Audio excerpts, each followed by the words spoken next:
Bamboo helicopter. Ganeshpur नाम का एक गांव था। वहां शिवाजी और संपत नाम के दो मित्र थे। शिवाजी के पिताजी गरीब होने के कारण शिवाजी ने पढ़ाई बीच में ही छोड़कर अपने पिताजी के बांस की दुकान संभालने लगा। पर संपत के पिताजी धनवान थे तो वो इंजीनियरिंग की पढ़ाई पूरी कर चुका था। एक दिन संपत शहर से गांव लौटा। वो अपने दोस्त शिवाजी के पास आया। उसे देखकर शिवाजी, आइए आइए संपत जी, द ग्रेट इंजीनियर। अरे बड़े दिनों बाद आपके दर्शन हो रहे हैं। कैसे हैं आप? कब आए? ये बातें सुनकर संपत, अरे भाई टांग खींचना छोड़ दो, वैसे भी दिमाग खराब है, क्या करूं समझ में नहीं आ रहा है। अरे भैया हेलीकॉप्टर बनाने की काबिलियत है तुम में इंजीनियर भैया, पर बात तुम ऐसे कर रहे हो जैसे तुम मेरी तरह टोकरियां बेचते हो। मेरे पिताजी ने मुझे पढ़ाने के लिए बहुत मेहनत की, पर हेलीकॉप्टर बनाने के लिए पैसे कहाँ से लाएंगे? जो हेलीकॉप्टर प्रोजेक्ट मुझे मिलना चाहिए था, मेरे बॉस ने उस प्रोजेक्ट अपने रिश्तेदार को दे दिया। क्या करूं समझ में नहीं आता। मैं तेरी परेशानी समझ गया। तुम बिना सवाल किए मैं जो कहता हूं करो। तुम यूं कल्पना करो कि तुम्हारा जो बॉस है वो पागल हो गया है और बिना कपड़ों के वो सड़क पर भाग रहा है। संपत हैरान होकर आंखें मूंद कर कल्पना करने लगा और मुस्कुराने लगा।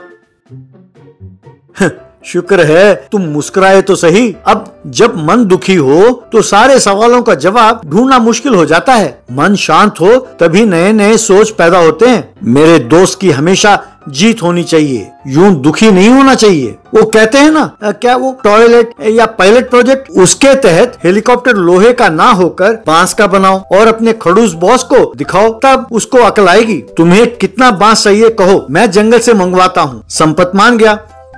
शिवाजी ने जंगल से बहुत सारा बांस कटवाकर संपत के सामने रखा। संपत ने उनसे हेलीकॉप्टर बनाना शुरू किया। कुछ दिनों बाद संपत ने एक बैम्बू हेलीकॉप्टर बनाया। उसे देखकर गांव के बच्चे, बूढ़े, जवान सब ने संपत की खूब प्रशंसा की। तब संपत के पास आकर शिवाजी, यार अपने बॉस को फोन करके बुलाओ और उन्हें ये हेलीकॉप्टर दिखाओ। तब संपत ने अपने बॉस को फोन किया और अपने हेलीकॉप्टर प्रोजेक्ट और उसने जो हेलीकॉप्टर बनाया उसका वर्णन करके उन्हें उसे आकर देखने के लिए आमंत्रित किया। तब उसका बॉस और उसका असिस्टेंट संपत के गांव आए। बॉस उस हेलीकॉप्टर को देखकर दंग रह गया और अपने पास खड़े असिस्टेंट से, देखा ये है असली टैलेंट, तुझे सरकार से बहुत पैसे दिलवाया पर तुमने क्या किया? एकदम बेकार लोहे का इस्तेमाल किया और उसे जंग लग गया, निकम्मा कहीं का। और इसने ये हेलीकॉप्टर तैयार किया। अगर सरकार की दृष्टि में ये पड़ गई तो तेरी और मेरी नौकरी जाती रहेगी। तभी बॉस के पास आकर शिवाजी, क्यों रे खड़ूस कमीने, कैसा है ये हेलीकॉप्टर? तू और तेरी ये उल्लू जैसी शक्ल। एक बात बता, इस प्रोजेक्ट के लिए तुमने कितने पैसे खाए? सच सच बताना, नहीं तो तुझे यहीं काट खा जाऊंगा। कहकर शिवाजी उसका हाथ पकड़कर काटने लगा। अरे मुझे बचाओ, मुझे बचाओ कहकर चिल्लाने लगा। तभी संपत वहां आया और शिवाजी को वहां से हटाकर, ये तू क्या कर रहा है? अरे मेरी नौकरी चली जाएगी, वो मेरा बॉस है। अरे यार तुम पढ़े लिखों से हम अनपढ़ अच्छे हैं। हाँ, हम सोचते हैं, तुम लोग बस डरते रहते हो। अरे नौकरी फलाना ढिमका। अरे तेरी ये हेलीकॉप्टर को देखकर कैसे उसको बिगाड़ा जाए ये सोच रहा है। इसे असिस्टेंट से बात करते हुए मैंने सुना, इसीलिए उसे काटा। यदि तुम्हें इतना डर लग रहा है तो उससे कह देना कि मैं पागल हूँ, वो तुम्हें कुछ नहीं कहेगा। ये सुनकर संपत, सर आप बुरा ना माने, ये पागल है, हमारे गाँव वाले इससे डरते हैं थोड़ा सा। अच्छा ये पागल है, मैं तो डर गया था। वैसे शहर जाकर इंजेक्शन लगवाना होगा। Okay okay Sampat, you have done a good job, आज रहने दो, कल इसे टेस्ट करता हूँ। ये सुनकर शिवाजी बॉस के पास आकर, तूने नया कुछ प्लान किया है क्या? मैं जानता हूँ, जहाँ तेरी ये नजर है मेरी जान मुझे खबर है, कहते हुए चला गया। रात हुई। बॉस असिस्टेंट के साथ हेलीकॉप्टर के पास आया। तू इसे उड़ाना, अगर ठीक से उड़ा तो नीचे आते ही इसका नाश कर देंगे, अगर नहीं उड़ा तो संपत को 4 गाली देकर चले जाएंगे। असिस्टेंट हेलीकॉप्टर में बैठा और उसे स्टार्ट किया। हेलीकॉप्टर हवा में उठा और उड़ने लगी।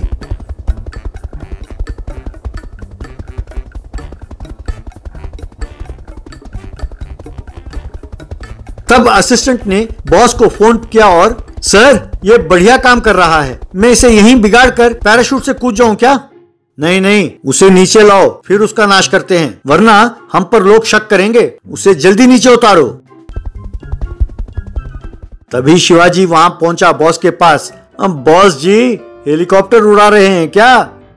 अरे ये पागल फिर से यहाँ आ गया। अरे मुझे बचाओ, मुझे बचाओ कहकर जोर जोर से चिल्लाने लगा। ये शोर सुनकर संपत और बाकी गांव वाले वहां पहुंचे। तब संपत शिवाजी से, अरे तूने क्या किया यार?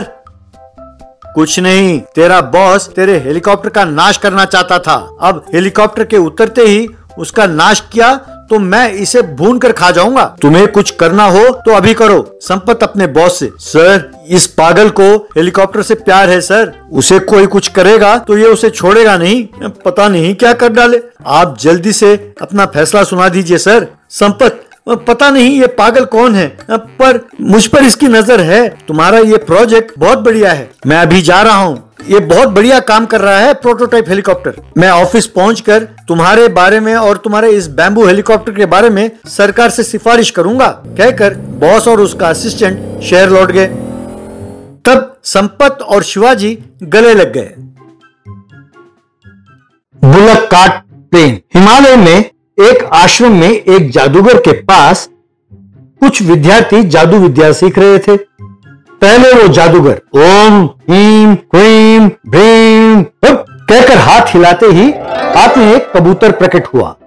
तब दोरजी नाम के विद्यार्थी ने भी ओम हीम भीम क्रीम कहकर हाथ हिलाते ही उसके हाथ में भी एक कबूतर प्रकट हुआ। फिर जादूगर ने क्रीम भीम भूम कहकर हाथ हिलाया तो एक केला प्रकट हुआ। दोरजी ने भी क्रीम भीम भूम कहकर हाथ हिलाया तो उसके हाथ में भी एक केला प्रकट हुआ। यूं सब विद्यार्थी उसके पास जादू सीखने लगे। एक दिन वो जादूगर, विद्यार्थियों, आज तुम्हारी शिक्षा संपूर्ण हुआ। आप लोगों ने 18 साल खूब मेहनत करके सीखा है। अब आप लोग भी मेरी तरह सब जादू जानते हैं। मैं उम्मीद करता हूँ कि इस विद्या को आप लोग समाज के हित में ही प्रयोग करेंगे और लोगों की भलाई के लिए ही उपयोग करते हुए मेरे लिए अच्छा नाम कमाएंगे। आप लोग ये शपथ लें कि गलती से भी इसे स्वार्थ के लिए या पैसों के लिए प्रयोग नहीं करेंगे कहकर हाथ आगे किया। यूं सबने अपना हाथ आगे बढ़ाया और शपथ लिया। यूं दोरजी अपने गांव लौटा।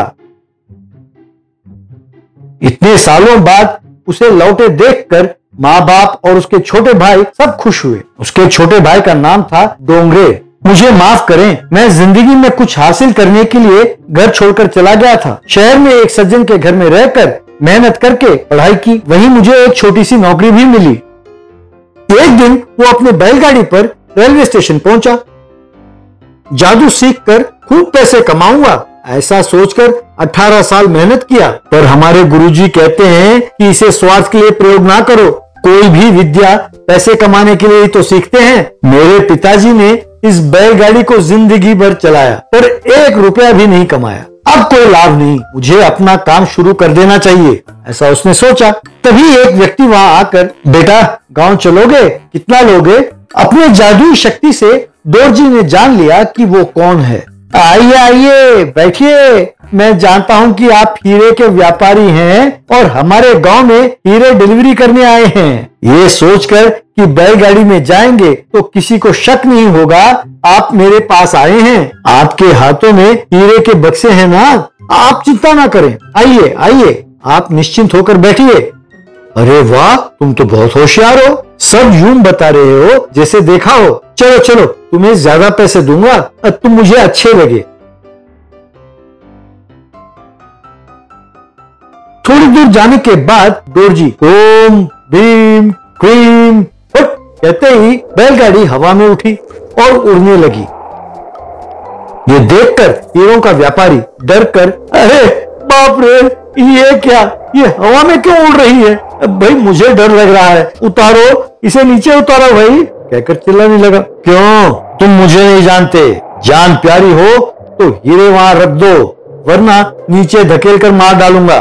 यदि दोबारा इस गांव में आए या किसी से कुछ कहा तो मार डालूंगा, खबरदार कहकर उसे डराया।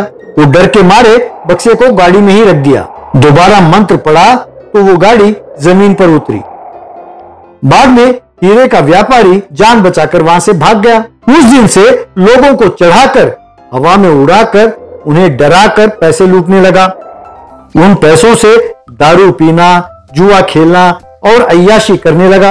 एक दिन डोंगरे को अपने बड़े भाई के पलंग के नीचे बहुत सारे पैसे और हीरे जवाहरात दिखाई दिए। ये देखकर वो चकित रह गया। भैया तो छोटी नौकरी करते हैं, पर इतने सारे रुपए उन्हें कहां से मिले? कहीं कोई जुर्म तो नहीं कर रहा? एक दिन वो अपने भाई का पीछा करने लगा। बाद में अपने भाई को गाड़ी को हवा में उड़ाकर यात्रियों को डराकर पैसे लूटते हुए देखकर दंग रह गया। क्या करे ना समझ पाकर वो दुखी हुआ। एक दिन जादूगर डोंगरे से आकर मिला। बेटा, तुम्हारे भाई को जादू सिखाकर मैंने गलती की। मैं नहीं जानता था कि वो 18 साल जादू की विद्या सीखकर यूं गुनहगार बनेगा। ऐसे स्वार्थी के पास ऐसे जादुई शक्ति का होना बहुत खतरनाक है। मैं जैसा कहूँ तुम वैसा करो कहकर क्या करना है बताया और एक बोतल उसके हाथ में दिया। फिर उसे मंत्र पड़ा। उसके बाद डोंगरे अपना बेस बदलकर बैलगाड़ी के पास गया। जादूगर की मंत्र शक्ति के कारण दोरजी अपने भाई को पहचान नहीं पाया और उसे बिठा कर ले गया। थोड़ी दूर जाने के बाद अपनी जादुई शक्ति से गाड़ी को हवा में उड़ाकर, तुम कौन हो मैं नहीं जानता, चुपचाप तुम्हारे पास जो पैसे हैं यहाँ रख दो, वरना नीचे धकेल कर मार डालूंगा। अरे नीच, जानते हो मैं कौन हूँ? तुम्हारा छोटा भाई हूँ। बेचारा वो जादूगर तुम पर भरोसा करके इतनी अच्छी विद्या दिया और तुम लोगों को परेशान करते हो। अब वक्त आ गया है कि तुम अपनी विद्या भूल जाओ कहकर बोतल का पानी उस पर छिड़का। बस उसमें से एक लौ प्रकट हुआ। फिर गाड़ी जमीन पर उतरी। बाद में दोरजी की बहुत कोशिश करने पर भी एक भी मंत्र उसे याद नहीं आ रहा। इससे डरकर दोरजी, मुझे माफ करना मुन्ना, लालच में आकर मैं पाप कर बैठा। मुझे ये जादू वादू कुछ नहीं चाहिए। आज से मैं भी आप सबकी तरह मेहनत करके पैसे कमाऊंगा। यूं वो बैलगाड़ी चलाते हुए मेहनत के साथ पैसे कमाने की आदत डालने लगा।